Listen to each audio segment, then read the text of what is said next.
Ya, kemarin warga Karawang dikejutkan dengan jatuhnya pesawat pemirsa. Pasca jatuhnya hingga pagi tadi pesawat Cessna 152 single engine milik maskapai Wise Air belum bisa dievakuasi oleh petugas. Kondisi badan pesawat masih terdampak di tengah area persawahan Kabupaten Karawang, Jawa Barat.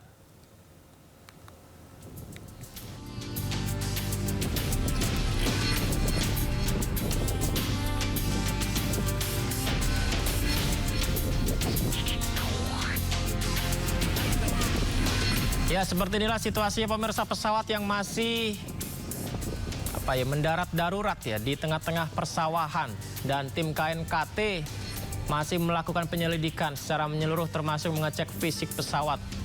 Setelah proses penyelidikan awal selesai, pesawat akan dievakuasi menuju Bandara Pondok Cabe, Tangerang, Banten. Meski dijaga oleh petugas, seperti yang kita lihat ini, warga sekitar tetap datang ke lokasi untuk melihat sisa pesawat secara langsung. Petugas terus mengingatkan warga untuk tidak masuk dan mendekat demi keselamatan serta kepentingan investigasi.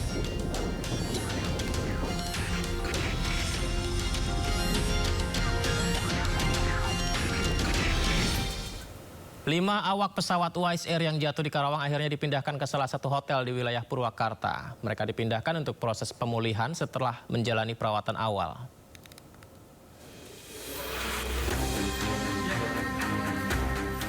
Lima korban selamat jatuhnya pesawat Wise Air dipindahkan ke hotel untuk sementara waktu. Selanjutnya, kelima awak pesawat akan dipulangkan ke rumahnya masing-masing setelah kondisi mereka dinyatakan membaik. Seluruh awak pesawat dilaporkan mengalami syok dan kelelahan. Kelimanya tidak mengalami cedera berat yang membutuhkan penanganan medis intensif. Dari kelima, secara umum baik-baik saja. Ada satu, yaitu pilotnya, karena memang masih shock, jadi tekanannya, tensinya agak tinggi. Tapi secara umum sih baik-baik saja. Hingga saat ini, pihak maskapai belum memberikan keterangan terkait detail insiden yang menyebabkan pesawat tersebut terjatuh. Namun pihak keamanan dan petugas lapangan sudah melakukan pengamanan di area kejadian. Sementara itu, Komite Nasional Keselamatan Transportasi atau KNKT dijadwalkan segera melakukan penyelidikan untuk investigasi penyebab jatuhnya pesawat. Dari Karawang, Jawa Barat, Rudi Setiawan, iNews melaporkan. Ya, informasi sebelumnya, sebuah pesawat komersil Wise Air jatuh di area persawahan di Karawang, Jawa Barat. Pilot mengaku mengalami mati mesin dan memutuskan mendarat darurat di sawah agar tidak menimpa warga dan rumah-rumah di kampung.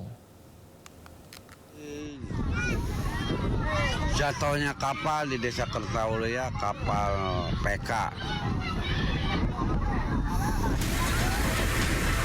Pesawat jenis GA-28 Airvan milik PT Wise Air mendarat darurat di area persawahan di Karawang, Jawa Barat, Jumat siang. Sedianya pesawat lepas landas dari Bandara Budi Harto, Tangerang dan dijadwalkan mendarat di Cirebon. Namun mesin pesawat tiba-tiba mati di ketinggian 5.500 kaki. Kemudian pesawat turun dengan sangat cepat. Pilot lalu memutuskan melakukan pendaratan darurat di area persawahan.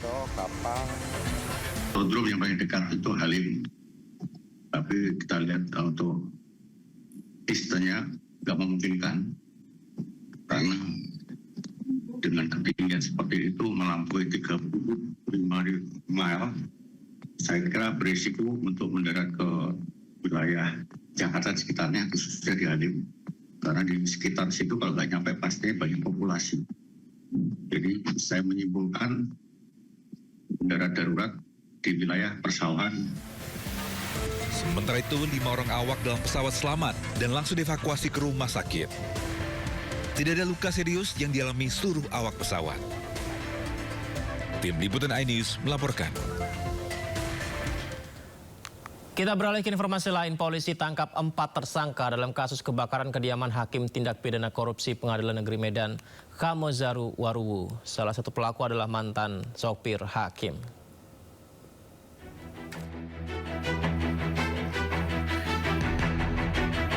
Satreskrim Polrestabes Medan mengungkap kasus pembakaran rumah Hakim Pengadilan Negeri Medan, Kamozaru Waruwu. Polisi memastikan pembakaran itu dilakukan secara sengaja berdasarkan hasil pemeriksaan saksi, CCTV, dan olah tempat kejadian perkara. 4 4 orang pun ditangkap dan dijadikan tersangka. Motif para tersangka ini karena sakit hati pada korban hingga merencanakan pembakaran dan pencurian. Sementara otak pelaku pembakaran adalah mantan sopir pribadi Hakim, Fahrul Aziz Siregar. Pelaku sudah cukup lama bekerja dengan korban sehingga mengetahui seluk-beluk rumah tersebut. Kejadian ini yang bersangkutan sudah keluar dan merencanakan pembakaran dan pencurian. Kenapa tersangka tahu detail dan lancar melakukan kejahatan ini? Karena mengetahui betul seluk-beluk di dalam rumah, penempatan kunci, dan lain-lainnya. Saya hanya bisa menjelaskan motif dari pelaku melakukan pembakaran dan pencurian. Aksi para tersangka pada awal November kemarin terekam kamera CCTV memasuki komplek perumahan korban di Medan, Sumatera Utara. Setelah mencuri perhiasan korban, pelaku menyiram area kamar dengan bahan bakar dan menyalakan api di beberapa titik hingga rumah terbakar. Dari Medan, Sumatera Utara, Adi Palapa Harahap, iNews melaporkan.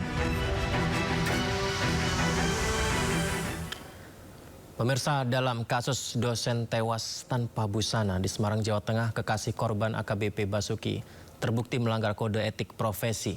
Polda Jawa Tengah menempatkan oknum polisi itu di penempatan ruang khusus.